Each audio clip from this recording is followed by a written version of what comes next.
As you may recall from the session entitled The Stepper Motor and Translator, pulses applied to the translator by the indexer make the motor shaft move from position to position.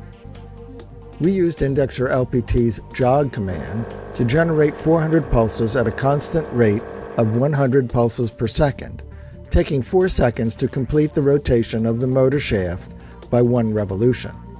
So here the indexer caused the motor shaft to rotate at a constant rate of 1/4 revolutions per second.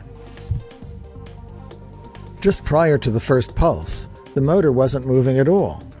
Immediately following the first pulse, when the motor was moving from step to step, the shaft was rotating at a constant rate of 1/4 revolutions per second. We say that the motor started instantaneously at the rate of 1/4 revolutions per second.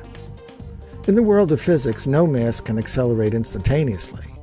The actual acceleration of the shaft occurs within the angular boundary of 1 step, which for the motor and translator shown here is 0.9 degrees. On our demo machine shown here, a stepper motor is coupled to a linear stage so that the stage advances 1 centimeter for every 2,000 pulses. Here the jog command is used to generate 4,000 pulses at a rate of 2,000 pulses per second, taking 2 seconds. The stage instantaneously starts moving at a rate of 1 centimeter per second, moves at a constant rate for 2 seconds, then comes to an abrupt stop. We may say for convenience that the stage starts moving at 1 centimeter per second, but it actually accelerates from rest within the boundary of the first and second step position and abruptly decelerates after the last pulse. In this case, the magnetic coupling within the motor is sufficiently strong to apply enough torque to accelerate to 2,000 pulses per second within the boundary of 1 step position. But increasing the instantaneous pulse rate increases the inertial force that the motor shaft would need to overcome in order to move the stepper motor shaft to the next position, where it would be ready to respond to the following pulse. If the force applied by the motor is unable to move the motor shaft to the adjacent position, the motor loses synchronization with the translator and almost all torque is lost.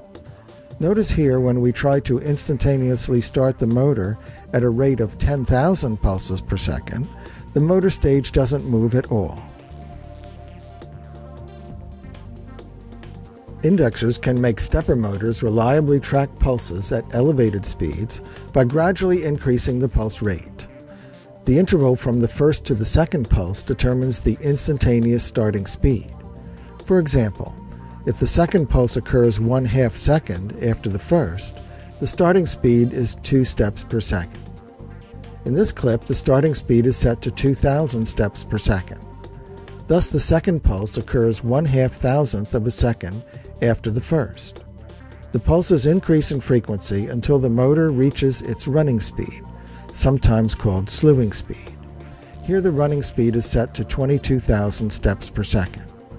With an acceleration setting of 40,000 steps per second, it takes indexer LPT 1/2 second to accelerate the pulse rate from 2,000 to 22,000 and 1/2 second to decelerate to a controlled stop at the end of 30,000 steps, as shown here.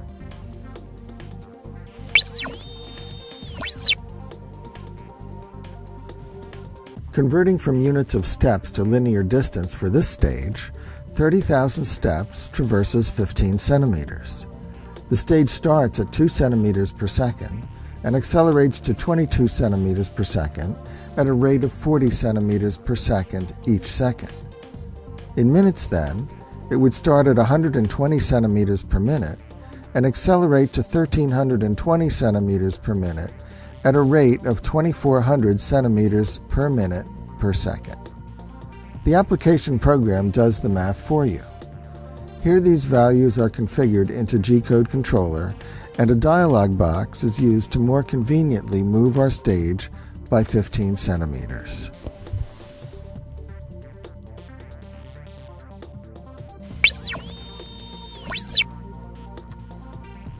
So now we've covered instantaneous and accelerated methods of stepper motor motion. Each method has its purpose in machine design, as we'll cover in the next session, entitled Controlled and Uncontrolled Stopping.